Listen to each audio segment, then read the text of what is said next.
merespons tuntutan rakyat 17+8, akankah semua tuntutan ini 17+8 bisa dipenuhi sesuai dengan tenggat yang ditetapkan? Kita ulas bersama anggota DPR dari fraksi Partai Golkar, Ahmad Irawan, dan juga Direktur Eksekutif Lingkar Madani, Ray Rangkuti. Bang Ray, selamat malam. Mas Irawan, selamat malam.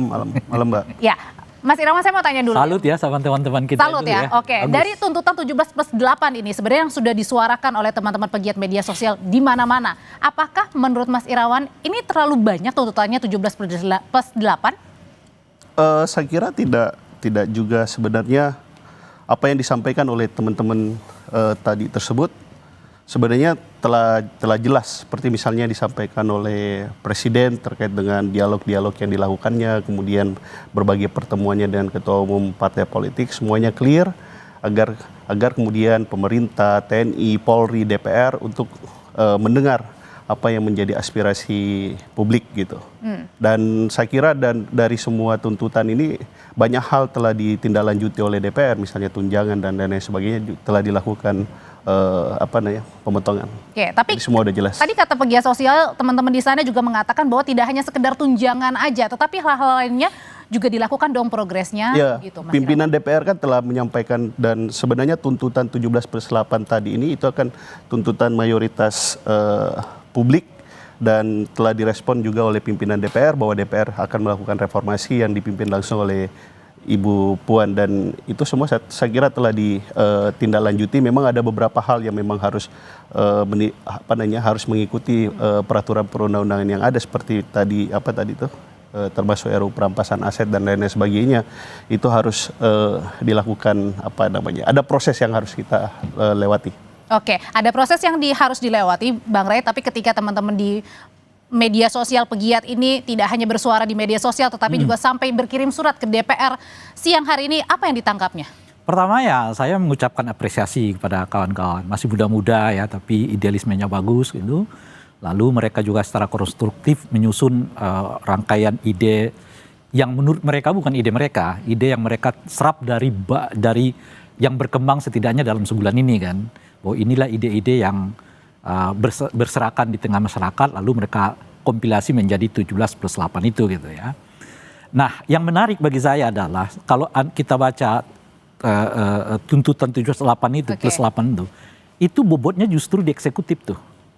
Jadi kalau kita buat persentase, 30%-nya ke DPR, 10% ke partai politik, 40 ya, 60%-nya justru eksekutif tuh. Oke, jadi artinya jadi selain ke DPR, bagusnya mereka meminta bertemu juga dengan presiden gitu loh. Karena tuntutan mereka ini justru menurut saya bobotnya itu lebih banyak di presiden.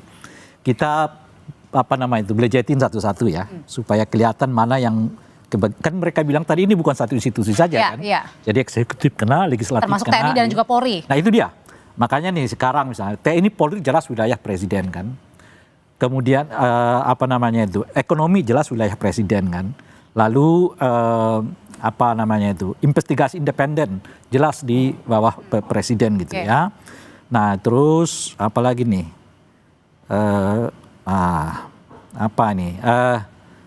Kementerian Sektor Ekonomi jelas di presiden gitu ya.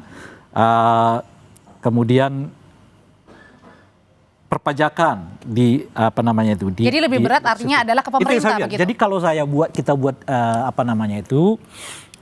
persentase gitu, 60% dari 17+8 itu justru diarahkan ke eksekutif, 30%-nya ke DPR, yang sebagian dari 30% itu sedang dilaksanakan oleh DPR kan, lalu 10%-nya itu ke partai, khususnya soal transparansi penggunaan dana partai politik gitu. Itu kalau dilihat kompilasinya itu. Nah makanya selain ke DPR menurut saya kawan-kawan ini bagus juga kalau audiensi atau menyerahkan draft ini kepada presiden. Meskipun ini adalah permulaan sebenarnya mungkin ya. Saya nggak tahu, makanya saya akan memberi ininya juga. Kalau dilihat dari tulisan Anda ini 17+8 ini justru bobot yang paling banyak harus ambil ini kewajibannya gitu loh ya, tanggung jawabnya itu ada di presiden gitu. Oke, Mas Irawan, ini juga ada tenggat waktu dari teman-teman pegiat media sosial. Tadi dikatakan ada yang butuh waktu 1 tahun, ada yang bahkan juga kemarin bilang tenggat waktunya sampai 5 September. Akankah beberapa hal ini dapat direalisasikan selain tadi ya pembatalan tunjangan? Malah DPR banyak hal yang telah dikerjakan dan diselesaikan sebelum tenggat waktu selesai yang seperti yang diminta oleh oleh Teman-teman publik aksi ya, atau oke. teman-teman aktivis sosial media tadi. Dan memang kalau yang lainnya kan memang membutuhkan waktu untuk kemudian kita membicarakannya antara DPR bersama pemerintah. Namun seperti yang disampaikan oleh pimpinan DPR bahwa apa yang bisa kita selesaikan dalam waktu immediately segera itu sudah telah dilakukan oleh DPR. Oke, Nah ini kita bahas dulu lah ya. DPR itu punya tuntutan sekitar 1, 2, 3, 4, 5 tuh. 1, kenaikan tunjangan harus dibatalkan kan. Publikasi transferasi anggaran DPR kan. 6, kepemilikan harta anggota DPR harus dilacak oleh KPK gitu. 7, yang keempat ya berarti ya, mendorong Badan Kehormatan untuk memeriksa anggota DPR yang dianggap melecehkan aspirasi publik kan. Kemudian libatkan kader partai dalam ruang dialog. 8 ini. Tapi soal salah satu poin yang dikuatkan oleh mereka itu pembebasan kawan-kawan aktivis itu kan di polisi. Kondisi itu ya ranahnya eksekutif gitu. Oke, ini adalah berkaitan dengan pembebasan dari peserta aksi massa selama 1 minggu kemarin. 1 minggu kemarin. Tapi tentu tidak meninggalkan DPR. DPR bisa saja ya kan berkirim surat kepada Kapolri karena pengawasan kan ada di DPR kan, meminta Kapolri untuk betul-betul hati-hati ya kan, objektif gitu ya untuk menangani kasus yang dianggap ya ada unsur pidananya di dalam aksi-aksi yang kemarin. Oke, balik lagi Mas Irawan kalau gitu, selain dari tuntutan tunjangan yang sudah dibatalkan, sebenarnya teman-teman juga ingin bertanya mana sih yang sudah dikerjakan, mana yang tuntutan 17+8 ini yang sudah selesai, tidak hanya akan mengevaluasi saja.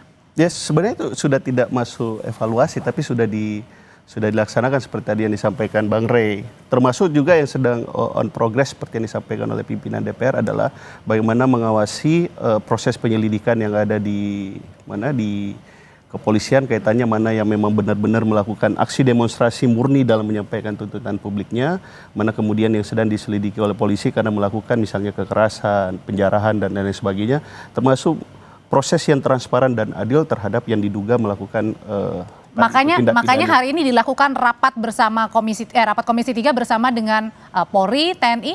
Oh kalau itu saya nggak tahu, di luar komisi saya. Tetapi sepengetahuan saya bahwa pimpinan DPR hari ini bersama fraksi-fraksi membicarakan komitmen reformasi DPR yang akan dilakukan oleh DPR. Ada yang paling penting tuh soal RUU perampasan aset kan. Nah itu memang wilayah domainnya DPR, tapi bobotnya kan tetap ada unsur eksekutif di dalamnya kan. Nah ini menurut saya bagusnya secepatnya diumumkan oleh DPR kapan mau dibahas. Kebetulan pada saat-saat ini kan mereka lagi masuk masa sidang 1 ya. Nah di masa sidang pertama itu umumnya belanja masalah. Kalau belanja masalah ya salah satunya adalah RUU perampasan aset ini.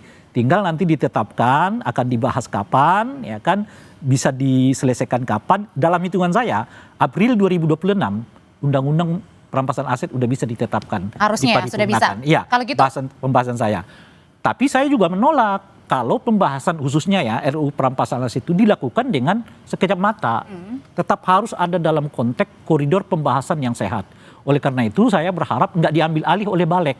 Sebab kalau diambil alih oleh Balik bisa cepat tuh. Kadang-kadang melupakan aspirasi publik gitu. Seperti yang terjadi di undang-undang TNI kan gitu loh. Revisi undang-undang apalagi tuh.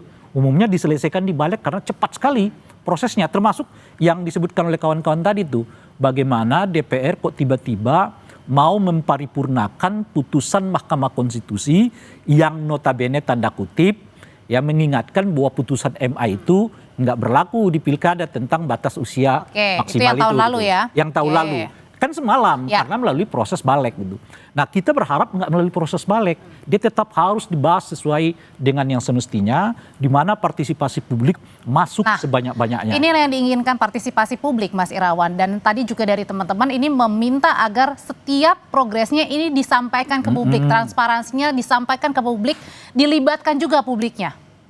Ya saya kira kan beberapa hari terakhir DPR sangat terbuka dalam setiap proses dialognya bersama publik dan saya kira itu satu tontonan yang bagus dan komitmen yang telah disampaikan saya kira telah jelas bahwa apa yang menjadi tuntutan publik akan ditindaklanjuti segera gitu. Dan itu saya kira sudah jelas termasuk bahkan saya termasuk mengapresiasi apa yang dilakukan oleh Bapak Presiden Prabowo dalam rangka menyelesaikan berbagai masalah dan tuntutan publik ini. Tapi kalau dari Bang Rey melihat sendiri bagaimana caranya juga tadi kan teman-teman diapresiasi juga sama Bang Rey bahwa ketika mengirimkan surat resmi begitu diterima oleh anggota DPR juga kan siang hari ini. Tapi bagaimana juga melihatnya bahwa ini adalah aksi yang mereka ingin suarakan, ini kumpulan dari 78 ini adalah aksi-aksi atau catatan-catatan dari masyarakat, tetapi juga bagaimana dengan para peserta juga yang kemudian masih belum dibebaskan yang mereka juga sebenarnya bersuara. Ini bagaimana cara bisa membedakan? Maksudnya membedakan apanya? Iya, maksudnya aspirasi yang disuarakan benar-benar memang mereka menyuarakan aspirasi begitu. Yang kawan-kawan yang influencer ini? Iya, yang influencer dengan Kan yang berada di dalam begitu, yang saat ini belum dilepaskan begitu. Itu sebetulnya mudah kalau kita bisa mengakses pasal-pasal yang diberlakukan dan dugaan-dugaan tindak pidananya gitu. Nah, cuma saya berdasarkan bacaan yang saya terima di media ya. Misalnya kasus saudara Alfredo itu, dia kan dituduh melakukan penghasutan oleh Del Pedro ya, Bang? Del Pedro. Yang Lokataru ya. Dituduh melakukan penghasutan. Saya baca tuh, beliau ini kan ahli hukum ya. Saya baca itu, ternyata hanya soal pernyataan dia harus berani, gitu ya kan, lawan gitu. Ya di mana-mana demonstrasi macam-macam ya kalimat itu pasti keluar. Nah ini bagaimana caranya membedakan bahwa ini menyampaikan maksud saya kalau kita berbicara, kalau kita baca nih dalil-dalil yang disebutkan oleh kepolisian itu terhadap orang-orang yang dituduhkan ini sekarang, ada kesan memang dibuat pasal-pasalnya gitu loh. Nah, tentu tugas DPR salah satunya mengawasi, ada Kompolnas salah satunya mengawasi. Jangan lupa, ada Presiden juga yang bisa segera mengawasi. Dan sebetulnya langkah paling elegan itu ya di luar yang seorang yang bisa dibuktikan secara nyata melakukan perusakan, penghancuran terhadap harta benda, baik individu maupun negara gitu, harus dibebaskan. Harus dibebaskan? Iya. Tapi kan itu melanggar kalau yang pengusahaan ataupun penjarahan juga. Itu makanya di luar yang nyata-nyata bisa dibuktikan melakukan penjarahan, melakukan itu perusakan terhadap barang individu maupun negara, ya tentu saja berlaku hukum. Di luar itu ya dibebaskan. Nah itu gimana kalau cuma soal bahwa dia menyatakan begini, lah yang namanya di lapangan tuh ya membuat orang bersemangat macam-macam ya bisa bisa macam-macam. Gimana tanggapan Mas Irawan? Ini kan juga salah satu bukti bahwa pegiat yang datang ke DPR ini juga mereka serius begitu. Gimana juga dengan teman-teman yang tadi juga kemudian sampai dengan sekarang mungkin masih belum dilepaskan begitu?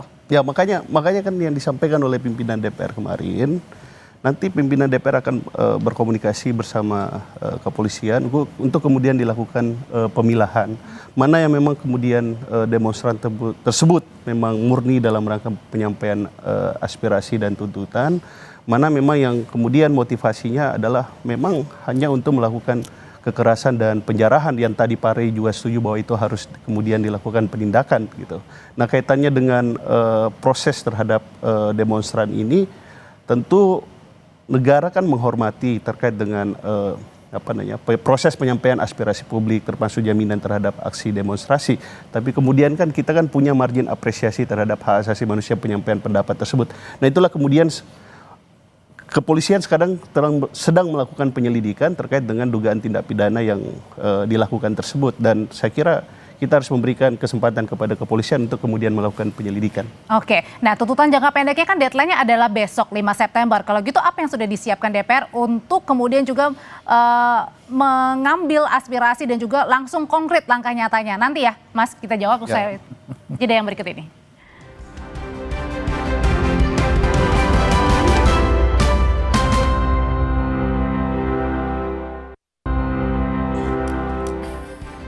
Bang Rey, jadi kalau menurut Anda sendiri dari tuntutan 17+8 yang tenggat waktunya adalah besok 5 September, yang mana yang sudah kira-kira dikerjakan? Kalau tadi Mas Irawan bilang kan sudah nih dikerjakan.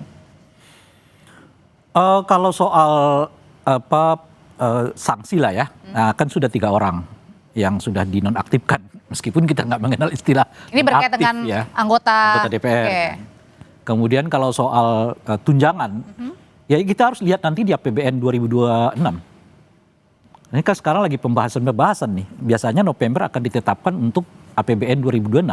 Apakah tunjangan-tunjangan itu dihapuskan atau tidak? Gitu. Nah kalau soal RUU perampasan aset, nah makanya saya mengatakan itu dibahasnya bisa nanti Januari karena memang masa sidang kedua kan pembahasan gitu. Tapi sekarang mereka bisa tetapkan jadwal tuh bahwa RUU perampasan aset masuk dalam prolegnas tahun 2026. Berarti akan dibahas Januari 2026 sampai April kan. Sehingga nanti bisa ditagih oleh rakyat. Setidaknya besok itu udah ada pengumuman tuh yang berkaitan dengan itu. Perampasan aset gitu ya, kapan akan dibahas itu. Tapi saya kira juga ya, karena lagi-lagi ya, saya mengatakan 60% tuntutan ini sebetulnya lebih banyak ke eksekutif dibandingkan ke legislatif gitu. Ada baiknya juga DPR menginisiasi untuk melakukan pembahasan revisi undang-undang kepolisian menuju ke arah reformasi institusi polisi. Kan itu yang berulang-ulang kan disebut dalam tuntutan mereka kan. Nah, karena saya nggak melihat presiden tuh punya kemauan di situ gitu.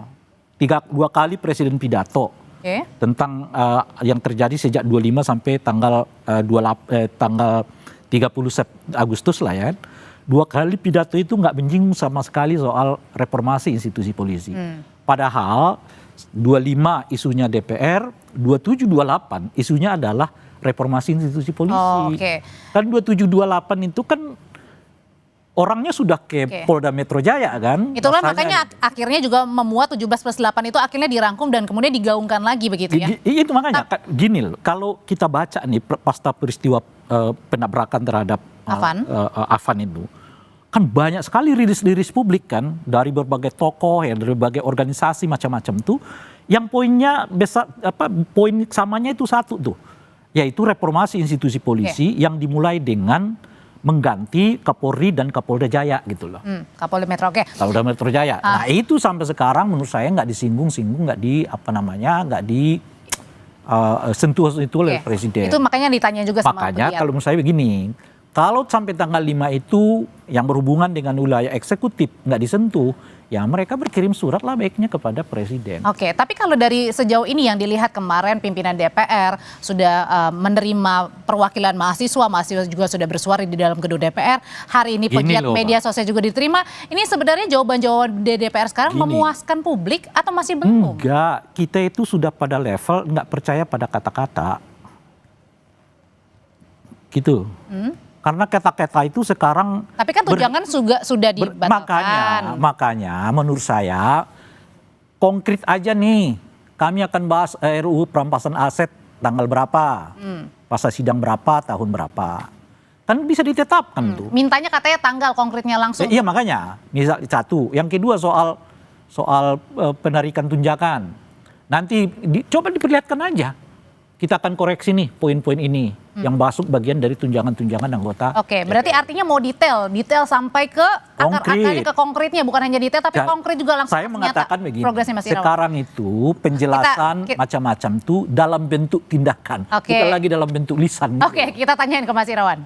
Sebenarnya nggak hanya penjelasan, tindakan udah. Kami telah menerima surat terkait dengan penghentian berbagai tunjangan yang menjadi tuntutan publik itu kaitannya dengan tunjangan perumahan. Terus juga kami telah mendapatkan arahan tidak ada kunjungan ke luar negeri sebagaimana yang diminta oleh presiden, oleh publik, semuanya telah ditindaklanjuti oleh DPR. Jadi apa yang secara internal bisa diselesaikan dan ditindaklanjuti oleh DPR itu telah ditindaklanjuti oleh DPR, kecuali kemudian yang sifatnya yang kita harus Bung Erawan, bagusnya itu mestinya surat-surat itu Anda bawa. Ini momennya Anda perlihatkan.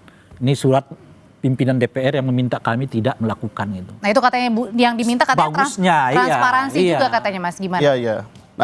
Nanti saya perlihatkan. Tapi intinya bahwa itu telah dilakukan dan dilaksanakan. Nah, dan kami telah diinformasikan. Berikutnya juga tadi dalam tuntutan 17+8 juga mereka meminta agar membebaskan seluruh demonstran yang ditahan tanpa kriminalisasi dan mengadili aparat pelaku kekerasan secara transparan. Ya itulah yang saya sampaikan tadi, bahwa lebih baik kita memberikan kesempatan kepada kepolisian untuk kemudian melakukan penyelidikan, untuk kemudian bisa melakukan suatu tindakan pemisahan, mana yang kemudian benar-benar demonstran itu murni menyampaikan tuntutannya, mana kemudian demonstran yang memang maksudnya hanya untuk melakukan penjarahan dan kekerasan. Itulah yang sedang dikawal oleh DPR agar prosesnya bisa berlangsung secara transparan dan adil sebagaimana disampaikan oleh pimpinan DPR. Oke, artinya dalam proses itu bisa saja dong 5 September ini kemudian kan artinya butuh proses juga. Gimana caranya juga meminta publik atau publik juga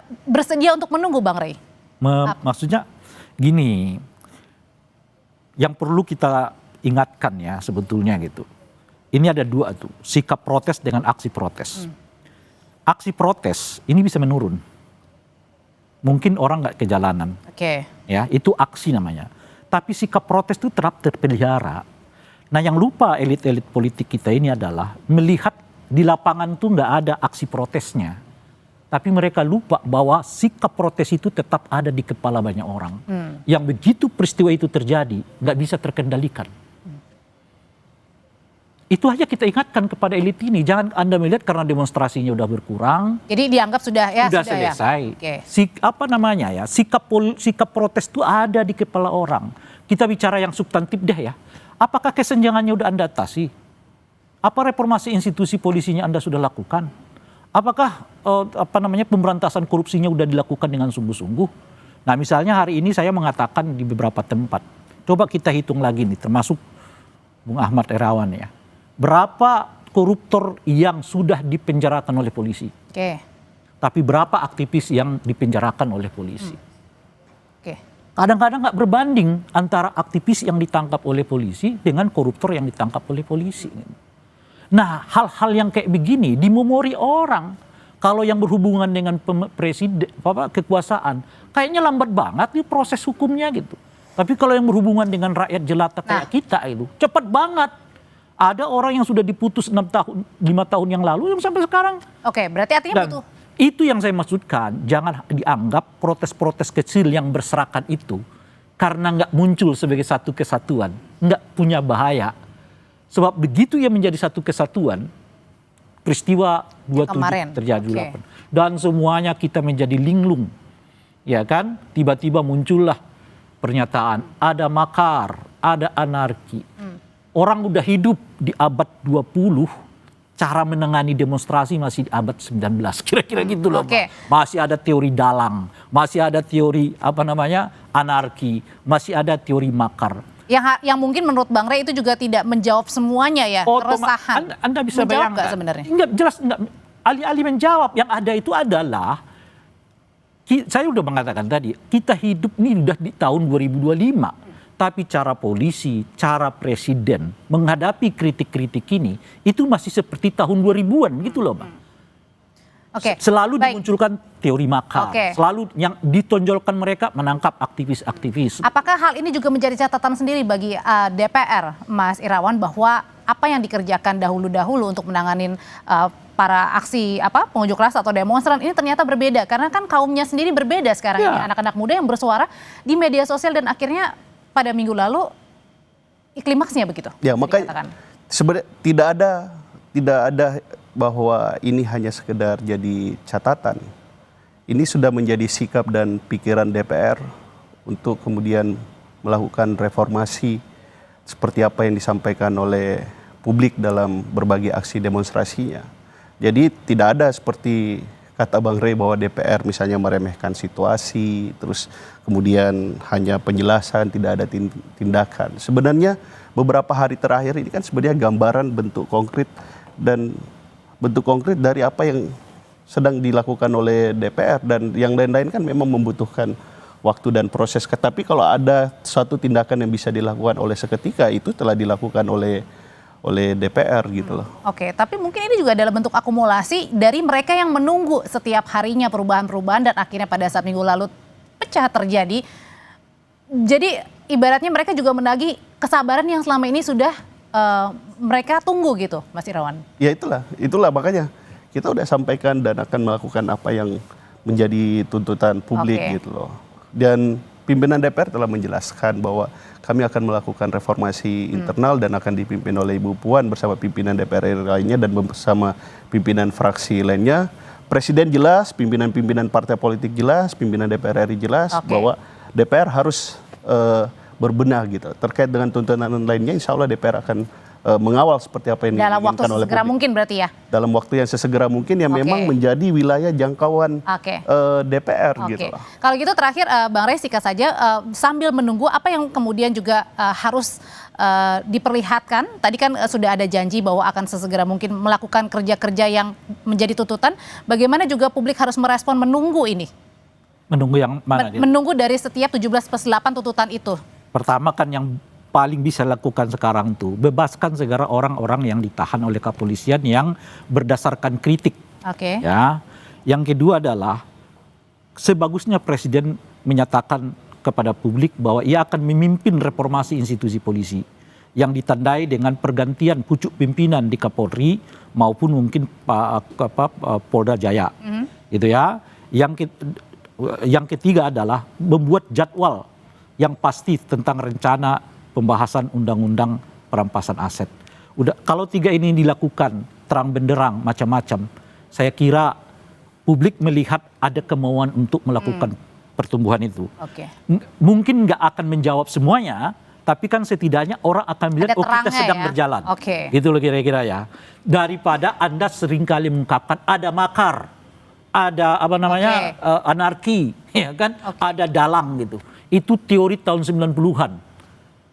Udah nggak terlalu. Bang, kalau masih ada kesempatan, seperti yang saya kepolisian kita beri kesempatan untuk melakukan penyelidikan terhadap aksi demonstrasi kemarin, agar kemudian kita bisa menemukan satu kebenaran dari apa yang kemudian menjadi dugaan-dugaan dan kecurigaan publik. Anda nggak usah sebutkan, itu dengan sendirinya berjalan. Yang perlu kita kawal itu bukan soal apakah polisi punya kesempatan atau tidak.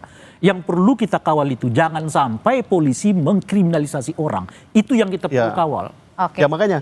Pokoknya yang murni demonstrasi menyampaikan pendapatnya itu kita harus kawal, kita minta Polri untuk membebaskan. Di luar itu dipidana begitu. Tetapi kalau yang melakukan kekerasan, penjarahan, itu silahkan kepolisian untuk melakukan penindakan hukum. Mas Irawan, terima kasih Bang Rey, terima kasih, selamat malam.